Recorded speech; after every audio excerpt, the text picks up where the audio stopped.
and we are ready to dive into a movie. It was not a blockbuster when it came out, but we'll get into that later. This was a parody movie, which was very big at the time, done by the genius, the man himself, Mel Brooks. We're talking Spaceballs. Watch out! And with me, of course, is my father's brothers, nephews, Cousins, former Uh-huh. college roommate. So that makes us Nothing. absolutely nothing. Of course, it's a reference to one of the great scenes in the Spaceballs movie. They are actually they just said that the sequel is coming out. It's in the works.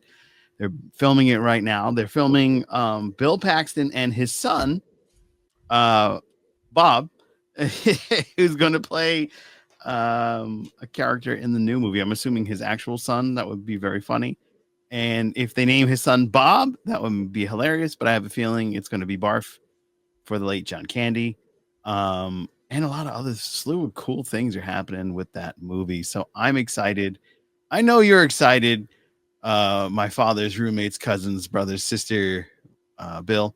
And let's just get right into it. I've got some stuff and we'll do those things. Okay. Let's get into the synopsis. A star pilot for hire and his tricky sidekick must come to the rescue of a princess and save planet Druidia from the clutches of the evil Spaceballs. Indeed. I think that's pretty accurate. It's a play on Star Wars, obviously. And at the time, this was absolutely star-studded. And I am flabbergasted at some of the things I learned because of IMDb, and I am going to share those as we dive into the cast. All right, so Spaceballs, watch out! Oh yeah, so this was at the time very star-studded. We've got, of course, Mel Brooks, who played President Scroob and the Schwartz. Yogurt, yeah. The late great John Candy played Barf. Bill Pullman played Lone Star. The amazing Rick Moranis, who's coming out of retirement just for this movie, which I absolutely love, played Dark Helmet. Princess Vespa was played by Daphne Zalingia. Dick Van Patten played King Roland, who I'm sure won't be in the new movie because I don't think Dick Van Patten's with us anymore. Huh? He has passed. He has passed. George Reiner, I think he also passed. No, he's still alive. Excuse me. Well, hopefully he'll be back. That'd be fun. We've got the Michael Winslow, who no relation to Carl Winslow. He was a radar technician that made all the wonderful noises, the beeps, the bleeps, and the seeps, and he's like famous for Police Academy. But he also made an appearance in this. John Hurt was in it, reprising his alien role. Joan Rivers, who also passed. I'll have the soup. I'll switch. I'm not special in work. I'll have the soup. Check, please. Joan Rivers, the late Joan Rivers, played the robot.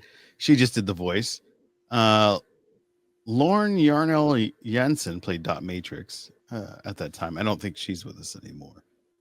Yeah, she passed away in 2010. She's in Inglewood, California. I thought she's in Inglewood, New Jersey. She was my neighbor.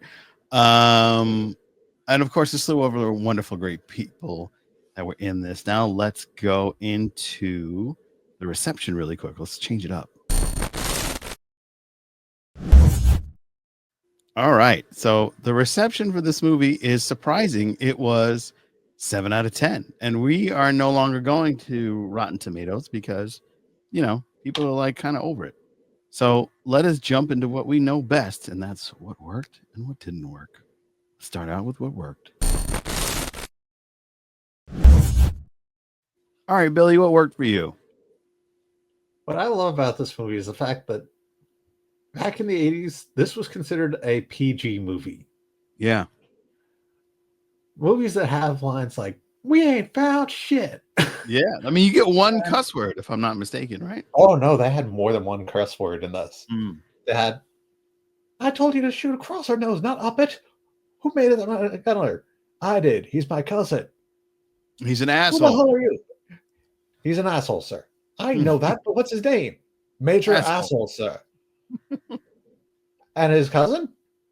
Philip Asshole, first class. How many assholes do we have on the ship? Yo! Yo. I get my assholes. Keep firing, assholes. Yeah. I mean, the comedy was on point. I thought this is one of Mel Brooks' funniest movies. Watching it again just reminded me of how much I adored this movie. I saw it in the theaters originally. I was 5 or 6 years old, just having a blast. And I was surprised at how the movie did because I loved it so much. I thought this was like a huge blockbuster, but it's not. You're going to see that in a little bit. But what worked for me, the jokes, the parody of Darth Helmet. I mean, yeah, it's a Darth Vader parody, but they really went all out. I mean, look how huge that helmet is. It's so funny. That helmet's like as big as us, man.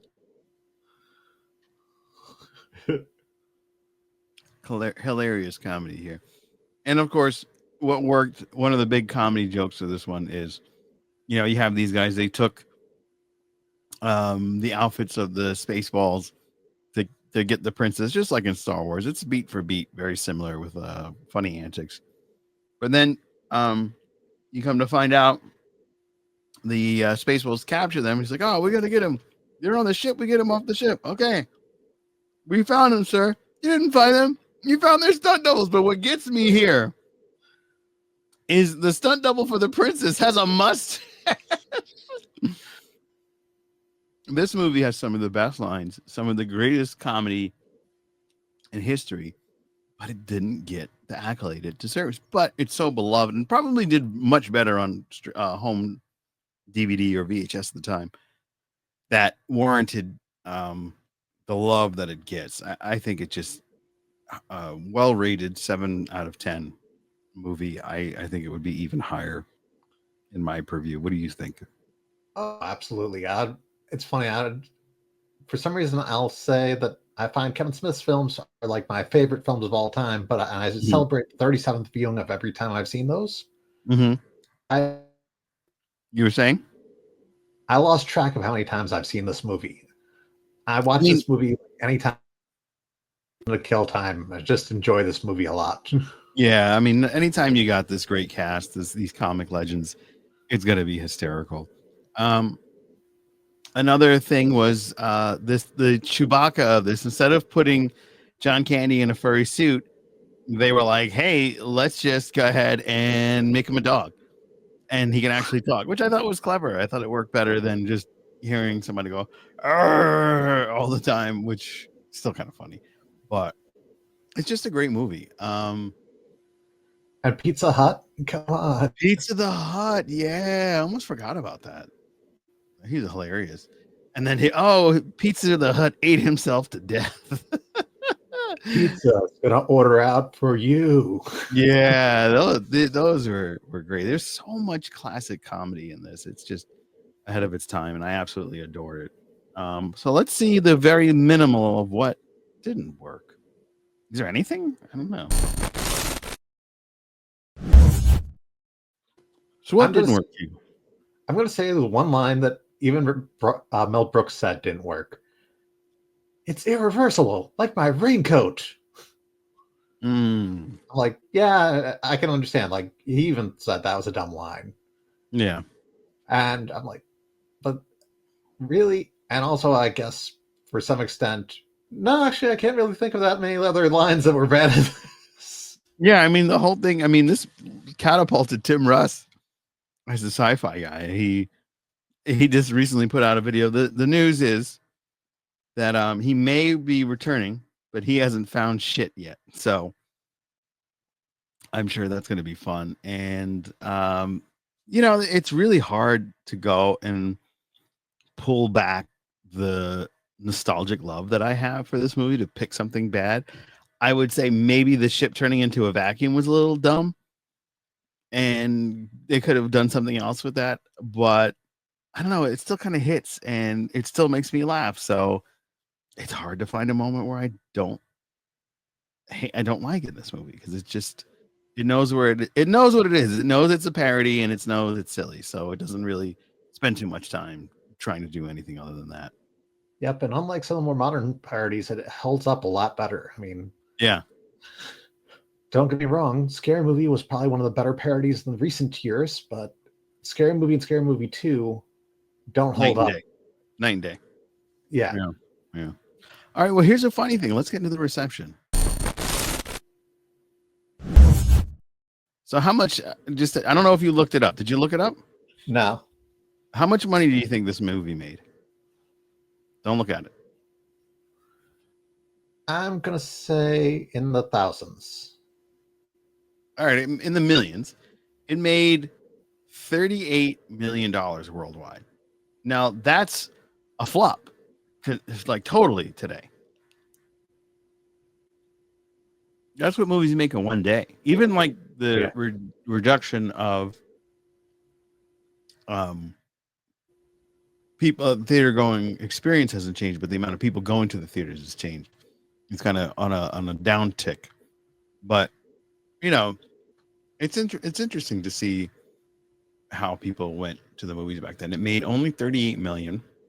Yep. And that was back when movie tickets were $3.50. Yeah.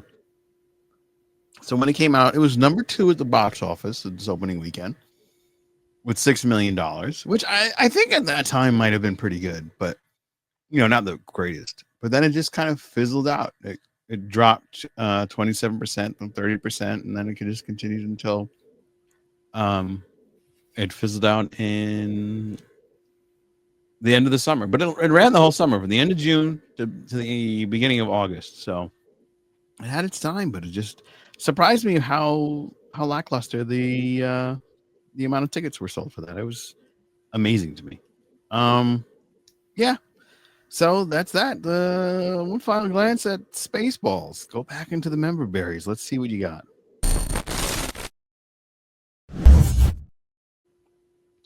Billy. I still always think of that, the fact that I saw this in theaters before I saw a single Star Wars movie. Like, You're seeing it backwards. yeah, pretty much. I knew I I knew what the other ones were referencing. Like, I was like, oh, that's where the father brother thing came from. I heard all the jokes before I saw the movie. Now I know what that Luke, I'm your father thing is. Yeah. It's like, oh, I get it now. So you knew it was a parody. You didn't. Oh You no, didn't I knew that was a parody. you didn't like go in and thinking, okay, this is Spaceballs, and Star Wars is like weird. This weird copy. You didn't like get confused. No. Oh wow. Fortunately, the one thing is I was raised on comedies to the point that saw a lot of parodies before I saw the originals. Oh, so it was like a common stance in your world. Okay. Okay. For me, it's those classic movie theater popcorn years, like when they would make the popcorn in the movie theater and they'd have like the same hot dog burning on the same skillet, forever. It's just those classic times where the movie theater seats didn't recline, they didn't move, and they were real tiny. So when you're the fat kid, you're like, I gotta squeeze in here, man. It's not fun. Help me, buddy. Those are classic times, and we'll never experience them again. These types of experiences are gone, and watching Spaceballs again just kind of reminded me of all the fun times. And I saw the hell out of this on HBO. Like this was on HBO, I think, more than any other movie I loved. And I would watch it every time. I never would skip it. It's like, oh, Spaceballs, I like this. The lightsaber scene was really ridiculous. Like their swords got all tangled and everything, which I thought was a weird joke, but it worked. It landed, and I feel like it's one of those that definitely left a. I'll quote it, and people will quote it at work. Here we are, 40 years later, we're still saying some of the same jokes. It's Oh 38 yeah, years old, I've but been it's sending still in. like text messages of different quotes and lines from the movie since you said that we're going to do this. Yeah, which I thought was hilarious. And Um, I still laugh because I'm just like think about like how again, not just even Star Wars, but even like Planet of the Apes, they did the references to that. yeah, at the I end. didn't see Planet of the Apes until I was in my late teens, and I still knew like that. I still would laugh when I saw like the Statue of Liberty hanging out on the beach. I was thinking, oh shit, there goes the planet. um. So let us talk about the news that everybody knows about, and that's somehow, some way, a 99-year-old Mel Brooks was able to get people together and write Spaceballs 2. That's right, folks. We're getting it. And Josh Gad's going to be in it. I don't know if you remember who that is, but Josh Gad is a funny. What's that? I'm guessing he's going to be the replacement for John Candy. You think he's going to be a replacement, or is he going to be like John Candy's son, or possibly? Yeah, interesting. Basically, Spaceballs 2's recruiting Thunderbolt star, but who's going to be the spoof in the sequel? Spaceballs 2. Oh, of course it doesn't share. Let me just switch.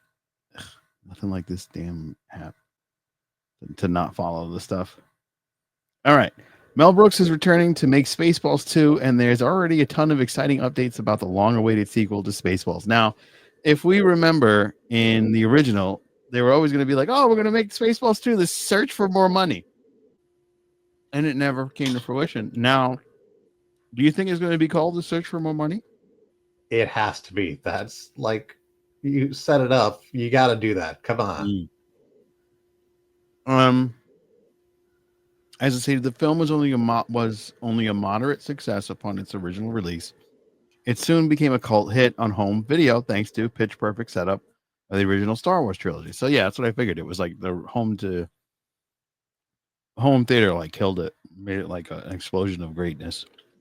Spaceballs even dubbed a sequel called The Search for More Money, as I talked about. However, the news materialized, little news ever materialized for a follow up on the heels of Mel Brooks returning for the TV series History of the World Part 2.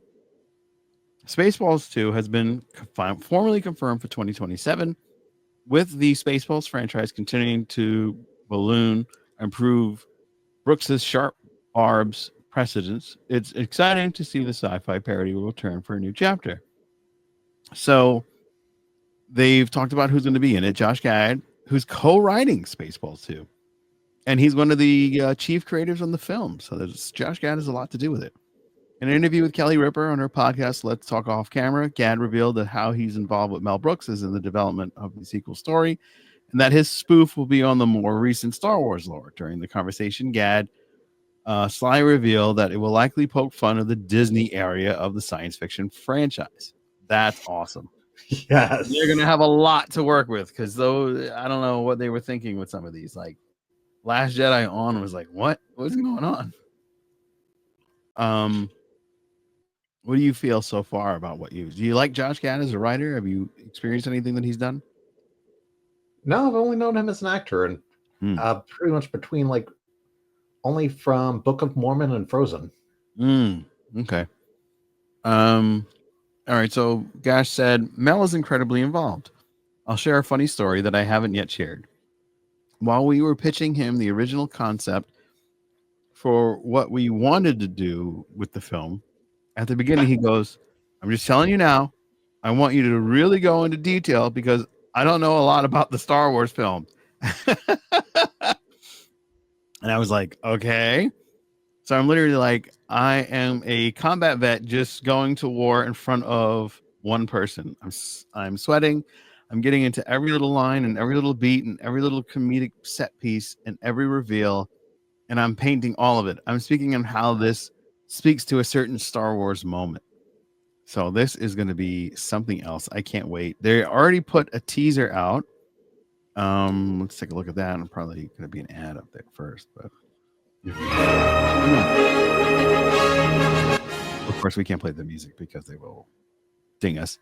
38 years ago, there was only one Star Wars trilogy, but then there have been a prequel trilogy, a sequel trilogy, a sequel to the prequel, a prequel to the sequel, countless TV spinoffs, a movie spin-off on the TV spin-offs, which is both a prequel and a sequel, and not to mention 2 Dunes, 7 Jurassic Parks, 2 Avatars, plus 3 upcoming Avatars, making 5 Avatars, 36 MCU movies with only 2 different Robert Downey Jr.'s, DCU attempt number 1, DCU attempt number 2, an animated Lion King, a live-action Lion King, a live-action animated Lion King prequel, 8 Harry Potter movies, a TV series of the same 8 Harry Potter movies, a whole streaming service of Star Trek, 7 Alien movies, 2 which are also Predator movies, not to be mistaken with the 6 Predator movies that are also not into the Alien movies, 1 Prometheus, which is kind of an Alien movie, and 4 Beetle movies, and then Oppenheimer. But 38 years later, there has only ever been one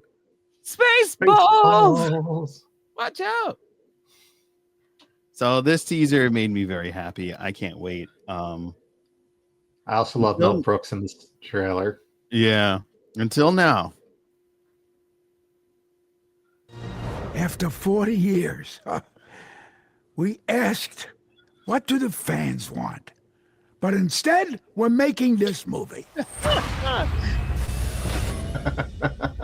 May the Schwartz be with you. 99 years old. God bless Mel Brooks. Mel Brooks. There's a completely different thing. And anyway, yeah, God bless Mel Brooks. Mel Gibson does not like Mel Brooks, or at least probably not. Mel Brooks. Yeah, probably not. But I can't wait. This has me very excited. I've been so amped to see this. We were supposed to have a special guest joining us, but he had a prior commitment. But we'll be talking about that guy pretty soon as we continue the To Be Seen expansion. We're going all in. We're going Spaceballs deep, baby. Just like you like it, right, Billy? Oh, yeah. Nice and deep. Nice. We're going to suck. And while we're signing off, just let everybody know your combination for your suitcase. Oh, love this movie. All right, guys, that's gonna wrap it up. 1, 2, 3, 4, 5. We will see you next time, and we're gonna be doing a lot of fun stuff. There's gonna be some really cool synergy on the channel. We're gonna have some cross promos pretty soon, so get ready. It's gonna be a fun season of To Be Seen. I'm Joe Dub, and with me, as always, is Billy.